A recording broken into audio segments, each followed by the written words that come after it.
Shalom, selamat malam Bapak, Ibu, Saudara-saudari yang terkasih dalam Tuhan Yesus Kristus. Malam ini kita akan mendengarkan renungan malam. Sebelumnya mari kita bersatu di dalam doa. Bapa yang surga, kami mengucap syukur Tuhan telah menyertai kami sepanjang pagi, siang, hingga pada malam hari ini. Kami akan mendengarkan renungan malam. Kiranya Tuhan memberkati kami agar kami boleh melakukan yang sesuai dengan kehendak Tuhan Yesus. Berkati untuk hamba Tuhan yang akan menyampaikannya. Biarlah kami boleh menyampaikannya yang seturut dengan kehendak-Mu Bapa. Terima kasih Bapa, biarlah firman Tuhan boleh menjadi berkat bagi semua yang mendengarnya Bapa. Di dalam nama Tuhan Yesus Kristus kami sudah mengucap syukur. Amin. Renungan pada malam hari ini dengan tema Tuhan campur tangan atas kehidupan kita, yang diambil dari kitab Ulangan 29 ayat 25 sampai dengan 29. Demikianlah firman Tuhan. Maka orang akan menjawab, sebab mereka itu telah melalaikan perjanjian Tuhan, Allah nenek moyang mereka, yakni perjanjian yang diikatnya dengan mereka ketika mereka dibawanya keluar dari tanah Mesir, dan sebab mereka itu sudah pergi berbakti kepada Allah lain dan sujud menyembah kepadanya, yakni Allah yang tidak dikenal mereka dan yang tidak diberikan Tuhan kepada mereka sebagai bagiannya. Inilah sebabnya murka Tuhan bangkit terhadap negeri ini, sehingga didatangkan murka ke atasnya segala kutuk yang tertulis dalam kitab ini. Tuhan telah menyentakkan mereka dari tanah mereka dalam murka dan kepanasan amarah dan gusarnya yang hebat, lalu melemparkan mereka ke negeri lain, seperti yang terjadi sekarang ini. Hal-hal yang tersembunyi ialah bagi Tuhan Allah kita, tetapi hal-hal yang dinyatakan ialah bagi kita dan bagi anak-anak kita sampai selama-lamanya, supaya kita melakukan segala perkataan hukum Taurat ini. Saudara-saudari yang terkasih, kitab Ulangan adalah kitab kelima yang dituliskan oleh Musa. Fokus kitab ini menyertakan ulang kepada keturunan kedua orang Israel, anak dan cucu, karena orang-orang yang keluar dari tanah Mesir telah mati pada saat pengembaraan di padang gurun menuju tanah Kanaan. Seluruh hukum yang telah diberikan Tuhan kepada orang Israel untuk mengikat mereka lebih erat lagi pada Allah dan kewajibannya yang tidak akan dilupakan Allah dan tidak boleh mereka lupakan. Dalam bagian ini, kita melihat bahwa Allah tidak pernah meninggalkan siapapun sebelum mereka terlebih dahulu meninggalkan Dia. Fakta ini banyak kita temukan di dalam Alkitab, seperti Tuhan mengeraskan hati Firaun, karena Firaun terlebih dahulu mengeraskan hatinya.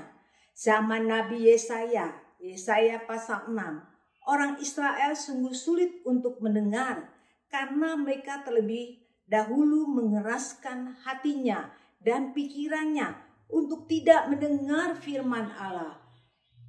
Sungguh Allah mengasihi kita dan Allah ingin kita semua diselamatkan. Namun manusia lebih menaati segala keinginan dagingnya dan menjauh dari Allah. Sesungguhnya penghakiman pasti akan terjadi dan Tuhan tidak perlu lalai menepati janjinya. Hanya Tuhan sabar terhadap kita dan Ia menunggu pertobatan kita. Di zaman yang serba maju ini, seringkali kita tidak menyadari bahwa pengaruh sosial media sangat kuat menarik perhatian kita, dan tidak sedikit waktu, uang, tenaga kita terkuras untuk hal tersebut. Berhala di zaman ini tidak berbentuk patung sebagaimana yang disembah oleh orang Israel. Berhala masa kini adalah sesuatu yang menarik dan memikat pikiran manusia, sehingga manusia luput akan Tuhan, lupa berdoa, tidak fokus beribadah, kurang persekutuan, hidup individualis, maraknya penipuan, dan masih banyak lagi. Tidak bisa dipungkiri, di zaman ini pun masih ada manusia yang berbakti kepada Allah lain melalui kepercayaan nenek moyang.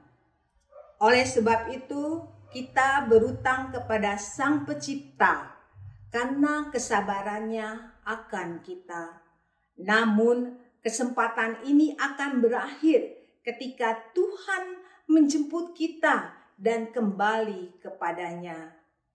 Sungguh indah syair lagu yang mengatakan hidup ini adalah kesempatan. Jiwa dan pikiran yang menjawab daripadanya mendasari Allah murka terhadap bangsa Israel itu. Allah menyentakkan mereka dalam murka. Jadi betapapun mengerikannya kehancuran itu, Tuhan bertindak benar di dalamnya dan tidak ada keputusannya yang salah. Saudara-saudari yang terkasih dalam Tuhan Yesus Kristus, syukur kepada Allah yang telah menjadi manusia dan menyelamatkan kita dengan memikul segala kesalahan dan dosa-dosa kita. Anugerah Kristus kepada orang-orang berdosa yang bertobat dan percaya menanam mereka kembali di tanah mereka, dan mereka tidak akan dicabut lagi karena dipelihara oleh kuasa Allah. Sungguh tak terselidiki keputusan-keputusannya, dan sungguh tak terselami jalan-jalannya. Demikian pula di sini hal-hal yang tersembunyi ialah bagi Tuhan Allah kita. Sebagian orang membuatnya menjadi satu kalimat, hal-hal yang tersembunyi dari Tuhan Allah kita diungkapkan kepada kita dan anak-anak kita sejauh kita berkepentingan untuk mengetahuinya.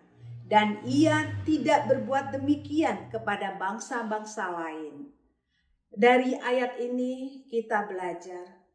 Yang pertama, banyak hal yang tidak kita pahami di dalam dunia ini. Mengapa terjadi bencana? Mengapa terjadi pandemi? Mengapa orang-orang percaya dianiaya? Mengapa Tuhan mengambil terlebih dahulu orang yang kita sayangi? Mengapa penyakit tidak kunjung sembuh? Semuanya ini menyimpan misteri yang tidak bisa kita pahami. Ketika pikiran tidak mampu mencapainya, hendaknya imanlah yang harus berperan di dalamnya. Agar kita bisa melihat bahwa Tuhan berbuat demikian untuk menegur, mendidik kita agar iman kita semakin dewasa. Tetapi bila terjadi ada yang bertanya lebih jauh mengapa Allah mau mengadakan mukjizat-mukjizat secara besar-besaran seperti ini untuk membentuk sebuah umat yang kemutatan dan kehancurannya sudah ia lihat dengan jelas. Mengapa ia dengan anugerahnya yang maha kuasa tidak mencegahnya? Hal ini tersembunyi bagi kita. Mari kita melihat Kisah Para Rasul 1 ayat 7, 22, Kolose 2 ayat 18. Yang kedua, kita diperintahkan dan didorong untuk mencari tahu dengan tekun apa yang telah dinyatakan Allah. Hal-hal yang dinyatakan ialah bagi kita dan bagi anak-anak kita. Maksudnya adalah yang pertama, walaupun Allah merahasiakan banyak rancangannya, namun ada cukup banyak yang dinyatakan untuk memuaskan dan menyelamatkan kita. Rahasia Allah telah dibukakan di dalam firman-Nya, maka kita didorong untuk membaca, memahami, dan melakukan firman-Nya. biarlah kita dan anak-anak kita dituntut oleh firman-Nya, dituntun oleh firman-Nya, dan menjadikan firman-Nya landasan untuk kita hidup.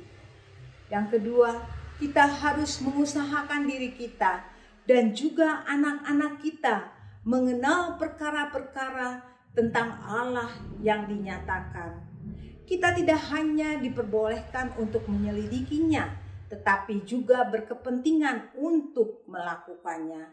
Itu adalah perkara-perkara yang sangat penting untuk diketahui oleh kita dan anggota keluarga kita.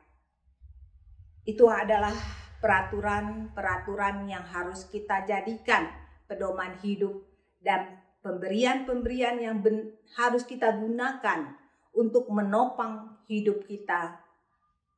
Dan karena itu kita harus mempelajarinya sendiri dengan tekun dan mengajarkannya dengan tekun juga kepada anak-anak kita. Yang ketiga, semua pengetahuan yang kita peroleh dimaksudkan untuk kita terapkan. Sebab inilah tujuan dari semua wahyu ilahi. Bukan untuk memberi kita pokok-pokok bahasan yang menarik untuk dibahas dan diperbincangkan. Melainkan juga supaya kita melakukan segala perkataan hukum Taurat itu dan diberkati dalam perbuatan kita. Demikianlah firman Tuhan, biarlah boleh menjadi kekuatan dan kita boleh melakukan yang sesuai dengan kehendak Tuhan. Tuhan Yesus memberkati. Mari kita bersatu di dalam doa. Bapa yang surga, kami mengucap syukur Tuhan, kami boleh mendengar renungan pada malam ini. Tuhan campur tangan di dalam kehidupan kami. Kiranya Tuhan memberkati kami di dalam setiap kehidupan kami Tuhan, agar kami boleh melakukan yang terbaik sesuai dengan kehendak Tuhan Yesus. Hidup ini adalah kesempatan bagi kami untuk kami dapat melayani dan menjadi berkat bagi sesama kami Tuhan. Terima kasih Tuhan, pada malam ini kami akan istirahat. Kiranya Tuhan memberkati istirahat kami ini, agar esok pagi dapat disegarkan kembali untuk kami dapat melakukan aktivitas kami selanjutnya. Ampunilah segala dosa yang telah kami perbuat. Di dalam nama anak-Mu Tuhan Yesus Kristus kami sudah mengucap syukur. Amin.